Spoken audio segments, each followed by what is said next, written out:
Mesa de análisis de mujeres, los miércoles en Tele 13 Noche. Saludamos a Camila Miranda de Nodo 21. ¿Cómo estás, Camila? Bienvenida. Muy bien, gracias. Magdalena Vergara, Idea País. Álvaro, ¿qué tal? Siempre acá en esta mesa para hablar de la entrega. Finalmente ya estamos, se cumplen los plazos.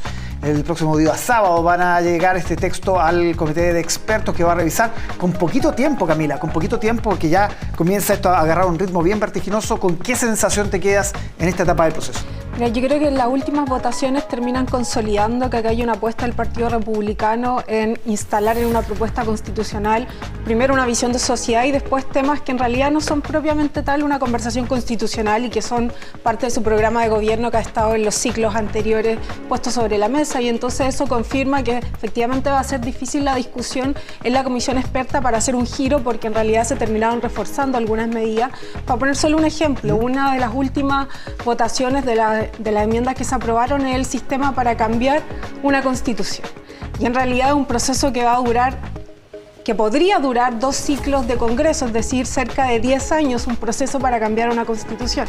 Entonces uno dice, si eso no es un candado, ¿qué es? Y toda la conversación previa era cómo podemos tener una constitución que nos permita estabilidad, pero también la estabilidad pasa por tener las herramientas para cambiar cosas que van chocando contra la realidad de una sociedad que va cambiando. O sea, hace 20, 30 años no teníamos internet como una variable de las discusiones políticas, hoy día lo tenemos, y entonces un sistema político que se adecua a eso requiere tener cierta flexibilidad, así que yo creo que confirma ese giro y me hace más difícil creer que se pueda haber una vuelta, un cambio en las fases que vienen. Magdalena, ¿tú con qué sensación te quedaste con este cierre de etapa?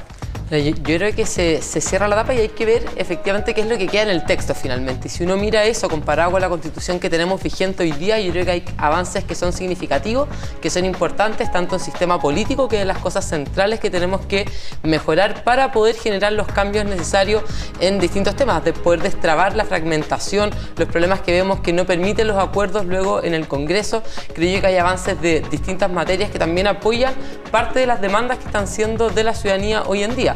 Y en el sentido de lo que comenta la Camila también de que aquí se están poniendo candados o no, yo creo que aquí, por una parte, la posición incluso de la izquierda frente a este tema cambió a medida que avanzaba la discusión. En un inicio estaban de acuerdo con esta propuesta de reforma constitucional o de cambios constitucionales, y por otro lado recoge bastante lo que venía del anteproyecto. Entonces también creo yo que hay que poner un poco de paño frío y decir, efectivamente hay cosas que tenemos que mejorar dentro del comité de expertos, pero yo creo que en un balance general del proyecto me parece a mí que es positivo y que no hay nada que uno pueda decir aquí se pone en riesgo de manera fundamental nuestra democracia, la estabilidad del país, y por el contrario, permite avanzar en ciertas normativas que eran importantes, que veníamos discutiendo hace bastante tiempo, no solamente desde el anteproyecto, sino en general desde la academia. Yo creo que eso es lo que tenemos que poner el punto positivo en el fondo. Han desfilado por acá los presidentes de casi todos los partidos en los últimos días a propósito de todas estas tratativas que se están haciendo con cruces bien sui generis. Por ejemplo, Paulina Bodanovich está hablando con los republicanos. En fin, hay cruces de veredas interesantes, pero el escepticismo en el oficialismo parece ser como la constante. ¿Qué mirada tiene sobre esa operación salvataje que se ha instalado, ¿no? O sea, es que yo creo que el escepticismo tiene elementos de base. O sea, van más de 5 meses de trabajo en el Consejo Constitucional y por supuesto que ahí se han intentado distintos tipos de conversaciones, comisiones paralelas donde habían expertos mientras se votaban en las comisiones. Entonces, un escepticismo que yo creo que tiene fundamento. Y por supuesto que mientras el proceso institucional siga abierto, los partidos tienen la responsabilidad de buscar caminos para no perder una oportunidad constitucional, pero por supuesto que hay elementos sobre la mesa que hacen muy difícil esa conversación. Entonces ahora viene esta comisión experta, luego viene la posibilidad de una comisión mixta, pero yo ahí insisto, como se refuerzan ciertas enmiendas que en realidad responden a un proyecto del Partido Republicano y que yo creo que no genera adhesión o estabilidad para el país, que genera muchos problemas en la democracia. Ahí difiero contigo respecto al análisis articulado de la propuesta. Debilita al Estado en materias donde tiene que ser fuerte, por ejemplo, para responder a las catástrofes. Necesitamos un Estado que tenga ahí capacidad de reaccionar. Se van a venir probablemente más incendios, lamentablemente, crisis vinculadas con las lluvias. Entonces yo creo que en eso se debilita el Estado y eso lo pone en riesgo. Así que yo soy escéptica por, primero, el cuadro más general del proceso completo y luego, digamos, por lo que tiene como contenido la propuesta. Magda, ¿cómo ves tú la intervención de los partidos?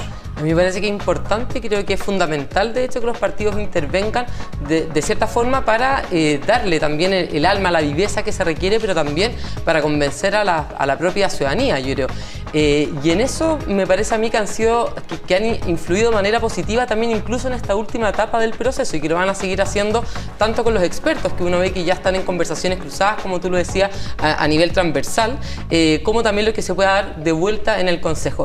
Y ahí yo nuevamente difiero con Camila, porque si uno mira incluso lo que queda respecto del Estado, es claro que se avanzan distintas normativas que le permiten de hecho hacer mejor frente a catástrofe o para hacerse cargo de ciertos derechos sociales. Por ejemplo, el tema del Estado sin pitutos que se recoge, el poder avanzar conforme al mérito antes que los pitutos dentro de la administración del Estado, que existe un derecho del administrado, que haya servicios que en el fondo atiendan adecuadamente a la ciudadanía, que uno de los grandes reclamos, ¿no es cierto?, esta especie como de ventanilla que se provoca, el establecer ciertos mandatos directos al Estado para poder proveer prestaciones de servicios sociales, cómo se mejoran ámbitos de medio ambiente, cómo se incorpora el cuidado hacia los animales, en temas de cuidados también en términos generales hacia la ciudadanía. Entonces, me parece que hay varios elementos que son positivos y que lamentablemente quedan de lado por discusiones que son más bien circunstanciales o de índole más periférica. La alcaldesa Matei yo creo que está mucho más crítica entonces que todo el resto de la sectores o lo que opina y la he criticado bastante, de hecho. De la propuesta ¿Qué piensas de eso?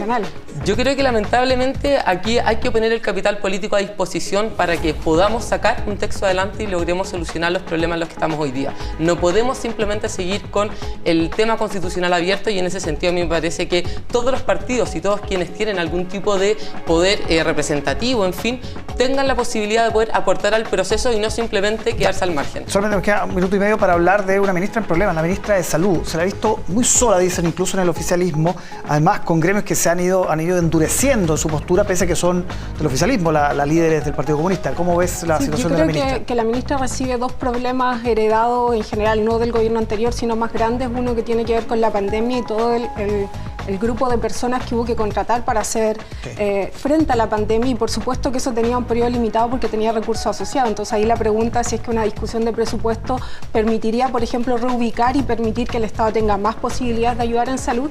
Y creo que la otra tiene que ver con la discusión de los efectos de las sentencias de la Corte Suprema en salud sobre la ISAPRE y el GES, que significó la presentación de una ley corta, que efectivamente veía un poco los argumentos de quienes decían vamos a estudiar una acusación constitucional, y decían, bueno, hay lentitud en la discusión de la ley corta, pero fue el propio Senado y la Comisión de Salud que pidió prórroga para los informes de la Comisión Técnica, que recién este 6 de octubre va a tomar posición, y hoy día recién se votó la idea de legislar la ley corta.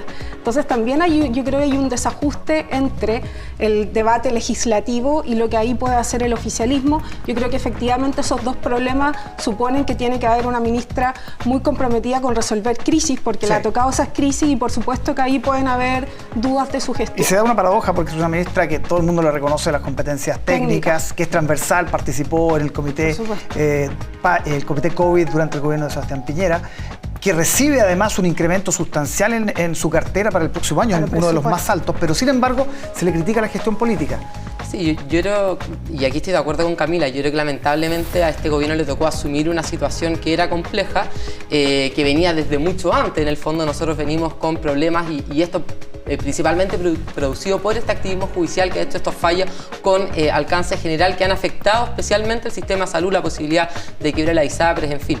Yo siempre he dicho, no estoy de acuerdo con el uso fácil de las acusaciones constitucionales y más bien debiéramos poder plantear cómo avanzamos en conjunto. Ahora, efectivamente también hay que hacerse cargo del problema en que se está y se requiere una ministra que no solamente tenga conocimientos técnicos en cuanto a la materia, sino efectivamente un aspecto más político, la posibilidad de poder influir, de poder hacerse cargo de las propuestas de ley que se están presentando. La ley corta lamentablemente no lograba hacerse cargo de las problemáticas o al menos no daba certeza de que efectivamente iba a resolver la crisis en la que estamos, y eso el gobierno tampoco ha sido capaz de enmendar esa situación. Entonces me parece positivo que venga el informe del comité técnico y que de esa manera el gobierno pueda generar ciertas enmiendas también al proyecto. Vamos a ver cómo sigue la ministra de Salud, cuya esas acciones que mencionaba Magdalena, algunas impulsadas por parlamentarios oficialistas, así que ojo con eso.